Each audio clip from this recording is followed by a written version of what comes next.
Supercrack Estrella presenta. ¿Estamos preparados para saber más sobre nuestro origen?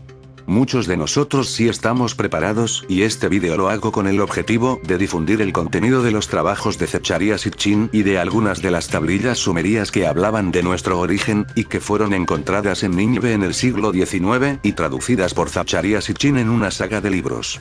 Uno de ellos en particular, no contiene ni una coma del autor, Sitchin, pues es la traducción literal del contenido de 14 tablillas que formaban un conjunto de libros titulados por Sitchin como el libro perdido de Enki de Zecharia Sitchin. Zecharia Sitchin, que no era un ufólogo como dice la Wikipedia, se educó en Palestina donde adquirió conocimiento del hebreo moderno y clásico, las lenguas semíticas y europeas, el Antiguo Testamento y la historia y la arqueología de Oriente Próximo, y era uno de los pocos eruditos versados en lenguas antiguas, con conocimiento, hablado y escrito, del sumerio, lo que le permitió traducir el contenido de textos de 6000 años y antigüedad y llegar a la conclusión de que los pasajes conocidos de Génesis del Antiguo Testamento, como muchos otros momentos conocidos de la Biblia hebrea, que han sido asimilados en nuestra cultura, como mitos o parábolas, son en realidad pasajes recogidos de los textos sumerios, su fuente original.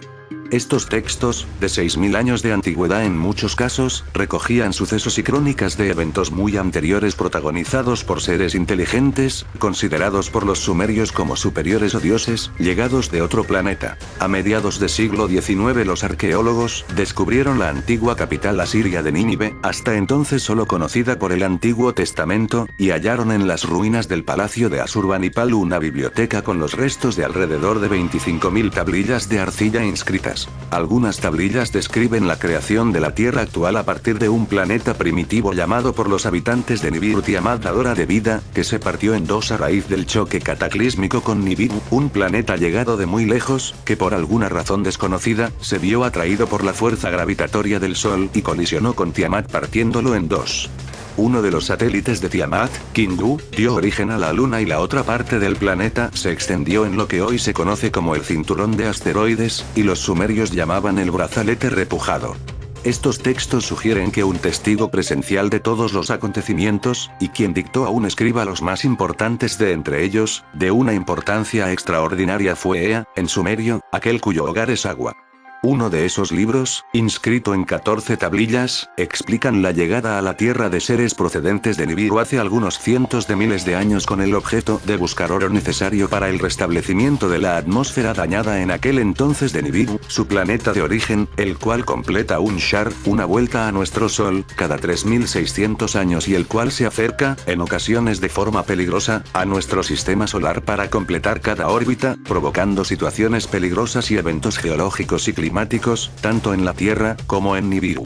Por supuesto, los llegados pertenecen a la Casa Real de Nibiru, son nobles, cuyas normas de sucesión y herencia, y las disputas por el mandato y el lugar en la jerarquía, ocasionan a lo largo de los cientos de miles de años, que narra el libro mencionado, conflictos enconados y violentos donde hay asesinatos, destierros, castigos, diferencias de opinión y algunos conflictos bélicos con la Tierra con armas nucleares incluidas. Estos seres provenientes de Nibiru, privilegiados que tuvieron la ocasión de conquistar un planeta aparentemente no habitado hasta entonces por vida inteligente, pero al mismo tiempo, y al parecer víctimas de un exilio forzoso motivado por el hecho de seguir proveyendo del oro necesario para la supervivencia de la atmósfera de su planeta amado de origen, no son representados como malos ni buenos. Son capaces de una entrega extraordinaria, de hazañas increíbles, la culminación de las cuales es la creación de seres inteligentes, concebidos como ayudantes en la dura tarea de extraer el tan ansiado oro, a riesgo de saltarse algunas normas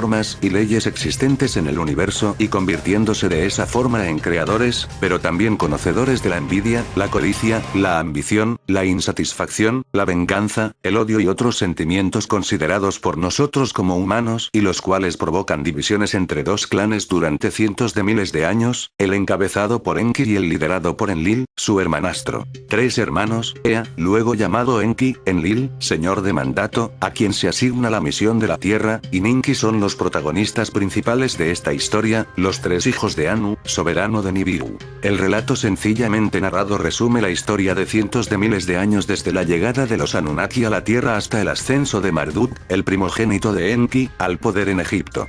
Ellos fueron los primeros Anunnaki que llegaron a la Tierra del cielo.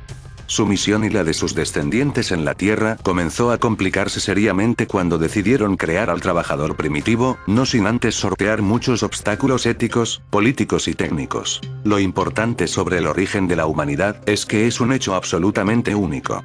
Aparentemente, a juzgar por la crónica de Enki, nunca se había oído hablar del hecho de crear un ser de la nada, ya que todos los seres descienden de una simiente evolucionada a lo largo de eones. Pero la necesidad de forjar un trabajador primitivo motivó que se diera vía libre a una idea de Ea, o Enki, basada en poner la señal de los Anunnaki a una simiente ya existente en la Tierra, homínidos que caminaban erectos en dos piernas hace 300.000 años, y que vivían entre los animales de las estepas. Enki convenció a su hermano, Enlil, quien dirigía la misión en la Tierra, de llevar a cabo semejante idea con un argumento importante. No se trataba de crear esclavos, ya que la esclavitud había sido abolida en su propio planeta miles de años atrás, sino de crear un ayudante.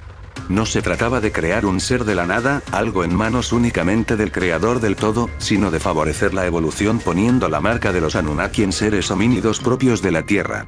La idea de Enki no era crear una nueva criatura, sino hacer más a su imagen y semejanza a una ya existente con una sola gota de la existencia de los Anunnaki. No fue una decisión fácil. Se preguntaron si era hado o destino llevar a cabo tal plan, y el Dios creador de todo daría el visto bueno a un plan para salvar de la destrucción a Nibiru o no. Pero al final se puso manos a la obra y de esta forma Enki, Ninki, su hermana y Ninjishzida, el hijo de Enki, comenzaron el proyecto. Se trataba de mezclar una hebra de la esencia del ser ya existente en la Tierra con la otra hebra de Ad del Anunnaki. Estos relatos tienen 6.000 años de antigüedad y hablan claramente de un proceso de manipulación genética en el que se planeó el primer bebé probeta de la historia, empleando un óvulo de una madre homínida y fertilizando el óvulo con material genético, medido en proporciones exactas con objeto de conferirle la imagen, pero no todas las capacidades ni ciclo vital, para después insertarlo en una matriz Anunnaki. Tal y como se narra en el libro perdido de Enki, colocaron un óvulo de la hembra bípeda en un recipiente, probeta, de arcilla, de la tierra, después de varias pruebas fallidas empleando material de cristal, y se mezcló con objetos diminutos con fórmulas que contenían la simiente Anunnaki, en una clara referencia al Adn, y posteriormente, una vez fecundado el óvulo de la hembra bípeda, lo colocaron en una matriz Anunnaki, concretamente en la matriz de Ninki, la hermanastra de Enki, tras lo cual hubo concepción y esta dio a luz un varón sano, sin pelo en el cuerpo, con los sentidos perfectos y capacidad para hablar, al que llamaron Adamu, el Adán del Antiguo Testamento. Posteriormente Ninki se reunió con 7 sanadoras Anunnaki de la ciudad, y les pidió que aceptaran la tarea de ser matrices para otros óvulos fecundados de la misma forma. Pero esta vez, colocaron óvulos de hembras bípedas y los fecundaron con la esencia, material genético, de Adamu, pronunciando una frase de encantamiento enlazando de esa forma la esencia del cielo y de la tierra por parentesco sanguíneo. Insertó los óvulos en matrices Anunnaki y las Anunnaki dieron a luz a 7 trabajadores primitivos más. Viendo que la tarea de crear un ejército de esta manera era demasiado ardua, decidieron crear a la contraparte femenina, a lo que llamarían Tiamat con el mismo nombre de la tierra primitiva antes del cataclismo, y esta vez cambiaron las esencias Anunnaki para ajustarlas a este fin de creación de una fémina. La matriz de Tiamat esta vez fue la esposa de Enki, Ninti, quien estuvo encantada con esta tarea. De esta forma, crearon más hembras posteriormente para que éstas se reprodujeran de forma natural con los varones ya creados. Sin embargo, observaron que no había procreación entre hombres y mujeres primitivos. Ninguna de ellas tenía descendencia. Volvieron a repasar las esencias Anunnaki empleadas, las hebras y componentes genéticos empleados para el proceso, y vieron que las esencias estaban dispuestas como 22 ramas en un árbol de la vida, pero no incluían la capacidad de procrear. Se puede inferir, por lo que viene a continuación, que se estaba produciendo un rechazo que impedía la procreación. Sin embargo, la presión por crear a trabajadores primitivos para extraer el oro de África era cada vez mayor. ¿Qué harían en este momento después de tanto trabajo empleado y de que Enlil aprobara a regañadientes la operación? Ninjishzida, el hijo de Enki, experto en estos temas, tenía la solución. Tal y como se describe en el libro perdido de Enki, durmió a Enki, Ninki, Adamu y Tiamat y extrajo de la costilla de Enki y Ninki su esencia vital y en la costilla de Adamu insertó la de Enki y en la de Tiamat la de Ninki, añadiendo al árbol de la vida 2 ramas más con fuerzas procreadoras. Sin duda, todo ello tiene relación con el relato de la costilla de Adán y Eva conocido por el Génesis y que muchos entendíamos como mito o leyenda. Al igual que en el Antiguo Testamento, el texto sumerio recoge la idea de que a partir de ese momento, en que Adán y Tiamat se encontraron y tomaron conciencia de su desnudez y de su feminidad y virilidad, algo cambió por completo.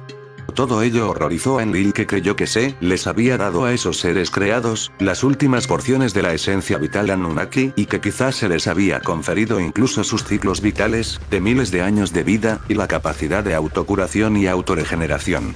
Fue entonces cuando el hermano de Enki, Enlil, inseguro con el proyecto humano desde el principio, decretó que Adán y Tiamat se marcharan del Edén, donde hasta entonces estaban alejados del duro trabajo, pues el objetivo original era que permanecieran como moldes perfectos de la creación humana, solo dedicados a la procreación. Fue Enlil quien decidió que fueran exiliados allí donde se les necesitaba, al Akzu, África sudoriental, dedicados de pleno al trabajo de extraer el oro, como todos los demás humanos creados. De esta forma fueron expulsados del Edén. Las alusiones a una serpiente maligna hacen una clara referencia al símbolo con que se representaba el propio Enki, conocedor de los secretos de la manipulación genética y director de todo este proyecto de la creación del trabajador primitivo. Y de esta forma la humanidad comenzó a proliferar. Adán y Tiamat tienen 3 hijos, y el relato de los acontecimientos que siguieron en gran medida están recogidos con mayor o menor fidelidad en el Antiguo Testamento. Sin embargo, no eran los únicos que procreaban. Enki siempre había sido conocido por sus dotes amorosas y la incontinencia de sus apetitos sexuales. Una de las tablillas describe cómo Enki encuentra en el Edén 2 hembras de gran atractivo y ambas procrean de él dando a luz uno cada uno de ellas, Adapa y Titi. Adapa, sumamente inteligente, se convierte en el primer hombre civilizado. Adapa y su hermanastra Titi a su vez se emparejan dando a luz a Caín y Abel, en clara referencia a Caín y Abel. En el Antiguo Testamento podemos encontrar multitud de casos en los que el varón tiene por esposa a su hermanastra, es el caso de Abraham y Sara. Esto está íntimamente relacionado con la ley de herencia de los Anunnaki, así llamada, de la simiente, que convierte en herederos legítimos a los hijos de la hermanastra, antes que al primogénito, si éste ha sido concebido por una mujer de otra clase social. Esta ley Anunnaki marcó el destino de toda la misión de la Tierra multitud de veces. Enki tuvo otro hijo más con otra terrestre, al que llaman Ziusudra, Noé. Después del gran diluvio producido, tal y como describe una de las tablillas, por la cercanía de Nibiru y las inestabilidades creadas en la atmósfera de la Tierra, Enlil decreta el final de la misión en la Tierra, en la forma en que se había llevado a cabo hasta el momento, y se niega a salvar a la humanidad. Nunca había visto con buenos ojos el proyecto de creación humana y aprovecha el momento para obligar a todos por juramento a que ningún humano sea salvado de la catástrofe. Sin embargo, Enki, su hermano y creador intelectual del trabajador primitivo, tiene una visión o sueño que le dice que debe salvar a Ziusudra, su hijo, dándole instrucciones claras sobre cómo construir una barcaza cerrada y sellada con pez, donde se colocan algunos pequeños animales. Las esencias de otros mamíferos y plantas ya habían sido extraídas y conservadas por Enki para evitar el fin de la vida de la Tierra y poder reconstruir la vida tras el diluvio. De esta forma, Ziusudra, así como algunos descendientes de Caín en otra parte del mundo, ya que habían sido desterrados del Edén tras el asesinato de Abel a manos de su hermano, se salvan del diluvio. ¿Se han podido encontrar la prueba de alguno de estos hechos narrados en las tablillas sumerias? Sorprendentemente sí, y además no una ni dos, sino múltiples pruebas. He aquí solo algunos de ellos. 1. Los descubrimientos de objetos estelares como satélites o planetas de nuestro sistema solar que se produjeron a finales del siglo XX ya se mencionaban en tablillas de miles de años de antigüedad, demostrando que el conocimiento sumerio de nuestro sistema solar era muy superior al nuestro. 2. La naturaleza física y aspecto de algunos de los planetas de nuestro sistema solar, así como su composición, como es el caso de Urano, Neptuno o Júpiter, ya se mencionaban en las tablillas sumerias. 3. Hechos asombrosos como el descubrimiento del ADN mitocondrial han demostrado que todos provenimos de una misma Eva primitiva. 4. El laboratorio genético en el que Enki y su hermana Ninki trabajaron en el diseño de un trabajador primitivo que pudiera reproducirse se situó en el Akzu, África suboriental, que fue el territorio que Anu, padre de Enki y Enlil, le concedió para el mandato a Enki en la Tierra, después de darle a Enlil el honor de ser el señor del mandato y gobernar en Eridu, ciudad donde se situó el primer Edén. El Akzu es el territorio de África sudoriental que corresponde a Kenia, Etiopía y Somalia. Los últimos hallazgos científicos sitúan al primer Homo sapiens sapiens en África, en la región de Etiopía, hace unos 200.000 años. Contradice todo esto plenamente a los conocedores del Antiguo Testamento que defienden el origen histórico de los hechos que narra. No exactamente. En realidad, los primeros interesados en conocer el contenido e información de las tablillas sumerias deberían ser los propios defensores de la Biblia, en particular el Antiguo Testamento, y de la idea de que ésta refleja hechos históricos, especialmente en su versión hebrea, menos manipulada por posteriores interpretaciones lingüísticas y religiosas. El mismo Sitchin asegura que un día de la Biblia equivale a 1000 años y que al margen de este hecho particular, relacionado con la cuenta sumeria, y a tener en cuenta, los hechos mencionados en el Antiguo Testamento son literales y son reflejo de acontecimientos ya recogidos en crónicas y tablillas sumerias. ¿Quiere todo esto decir que Dios o creador del todo no existe? En absoluto, quiere decir lo que quiere decir, que nosotros no somos fruto de la evolución homínida, sino de una inteligencia superior a la nuestra, no a la de Dios creador del universo. Eso lo tenían claro, y así lo reflejan las propias tablillas, hasta los propios protagonistas de esta historia, los Anunnaki, que en muchas ocasiones se plantean si sus acciones serán del agrado de Dios creador de todo. Por supuesto, lo que contradice plenamente el contenido de las tablillas sumerias es la naturaleza de la autoría de la obra en la tierra o la naturaleza del autor o autores, tal y como la interpretan las tradiciones religiosas, es decir, todo aquello que ha sido introducido en la mente religiosa a golpe de dogma de fe. Uno de los pensamientos que me rondaron es que, teniendo en cuenta esta crónica, nuestros orígenes iniciales, por lo tanto, son más Anunnaki que terrestres. Si tenemos en cuenta que pocos sobrevivieron al diluvio universal, nos viene a decir que el padre genético de toda la humanidad es Enki, un ser Anunnaki de una inteligencia y capacidades extraordinarias, y que nuestro componente de mamífero bípedo es menor desde el punto de vista de la composición genética. La mitad de nuestra genética, a tenor de todo esto, es 100% Anunnaki y la otra mitad es Anunnaki en un porcentaje superior al 50%. Sin embargo, es cierto que no somos ni el pálido reflejo de lo que fueron los primeros humanos creados que, si bien no habían heredado la longevidad Anunnaki, vivían, como bien atestigua el Antiguo Testamento, cientos de años. Abraham vivió más de 900 años, sus hijos un poco menos y en cada generación el número de años hasta llegar a nuestros días ha sido menor. Qué ironía que digamos a menudo que cada vez vivimos más años, gracias a los adelantos de la ciencia. La 12ª tablilla habla de la designación, por parte de los líderes de la misión Tierra, de 3 regiones de civilización para la humanidad. La primera región e instalaciones espaciales eran tierras de Enlil. La primera civilización del hombre comienza en la primera región, Sumeria. A Inanna, nieta favorita de Anu, se le concede la tercera región, Valle del Indo. Marduk se apodera de la segunda región, el antiguo Egipto, depone a Ninshishzida, Tot, y se declara a sí mismo Ra, o Dios Supremo, dando inicio a una nueva religión, e inicia los reinados de los faraones. Es entonces cuando comienza el reinado de la mentira en la tierra con objeto de encerrar al humano creado en una concepción falsa de la realidad. Sabemos que los misterios que atesoran las sociedades secretas de la masonería tienen su raíz en el antiguo Egipto y la época de los faraones, y es sencillo poder imaginar que la clave de los misterios se encuentra en lo que ellos saben y los demás desconocemos, nuestro origen y la realidad que sin embargo nos gritan los protagonistas de todo esto desde el pasado plasmado en las tablillas sumerias. El libro perdido de Enki termina en sus últimas páginas con esta crónica. Babili, donde Marduk declaró la supremacía, se libró del viento maligno. Todas las tierras al sur de Babili fueron devoradas por el viento maligno. También alcanzó al corazón de la segunda región. Enki le hizo considerar a Enlil el libramiento de Babili como un augurio divino. El libramiento de Babili confirma que Marduk ha sido destinado para la supremacía, así le dijo Enki a Enlil. Babili es por supuesto Babilonia, y la tablilla marca el final de la crónica que comienza con la era de la supremacía de Marduk, que no era el heredero designado inicialmente para la tierra en Babilonia y en la tierra, sino Ninurta, hijo de Enlil, pero que el destino quiso que fuera finalmente el heredero de la misión. Las tablillas sumerias que hablan de los dioses Anunnaki no son las únicas en mencionar el uso de armas nucleares en la antigüedad. Una gran capa de cenizas radioactivas fue encontrada en Rajasthan, India en 1992, cubriendo un área de unos 8 kilómetros cuadrados, a 16 kilómetros al oeste de Jodhpur. La radiación es tan intensa que aún contamina la zona. El Mahabharata describe con precisión un acontecimiento de este tipo, un único proyectil cargado con todo el poder del universo.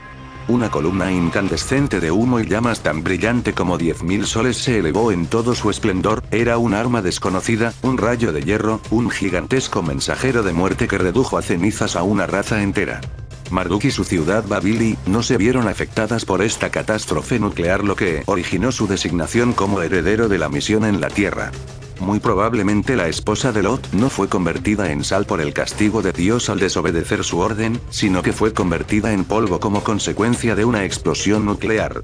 El libro de Enki refleja que más bien los dioses se lamentaron amargamente de la suerte que habían corrido las ciudades de la tierra civilizada por las deflagraciones nucleares que nunca tuvieron que haber ocurrido. De hecho, no fueron resultado de una decisión consciente o meditada, sino que se produjo un error de cálculo con unas armas que nunca debieron haberse encontrado en la Tierra y que estaban aquí como consecuencia del mismo origen de la misión en la Tierra. Durante cientos de miles de años estuvieron escondidas para que no fueran usadas, y como puede imaginarse, quien lo hizo finalmente no era plenamente consciente de los efectos que aquello iba a acarrear. Cuando vemos a algunos líderes mundiales, asociados a altos grados de la masonería y las sociedades secretas, rezar ante el Antiguo Testamento, nos preguntamos, ¿qué es lo que realmente les cruza por la mente? ¿Son estos ajenos a todo esto que relatan las tablillas sumerias? ¿Se trata solo de hipocresía o están elevando oraciones en honor a seres inteligentes que han marcado nuestro pasado y presente hasta un punto difícil de asumir, pero que no son el Dios creador de todo, y cuya historia recoge en parte del Antiguo Testamento y cuya clave de lectura tienen aquellos que conocen los misterios? ¿Son estos parte de los secretos que desvelan determinados niveles y ritos de la masonería?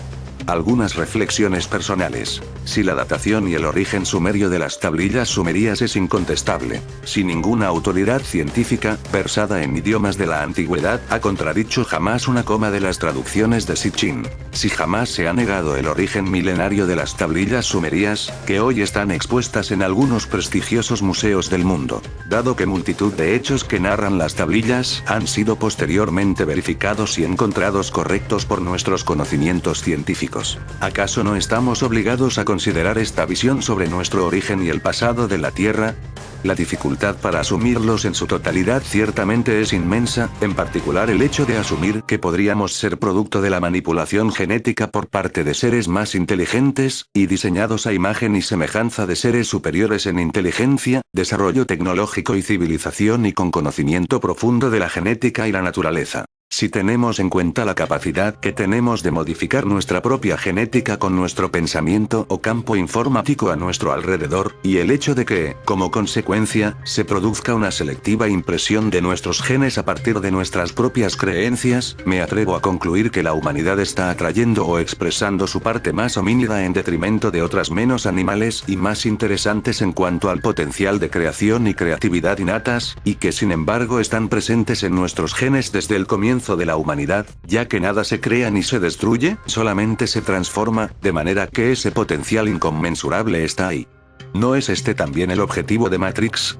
Por otro lado, resulta todo esto más difícil de asumir que el hecho de que somos producto de una evolución de seres homínidos con los que aún compartimos espacio en la Tierra, incapaces de hablar o de destreza digital por simpáticos y monos que nos parezcan. Todo depende del cristal con que se mire. Pero estamos en el momento exacto en que merece la pena que consideremos todo esto para nuestro bien, ya que el conocimiento ha sido desvelado y está a nuestro alcance. No podemos seguir ignorándolo. Si el vídeo te ha gustado, dale al pulgar arriba y suscríbete a mi canal.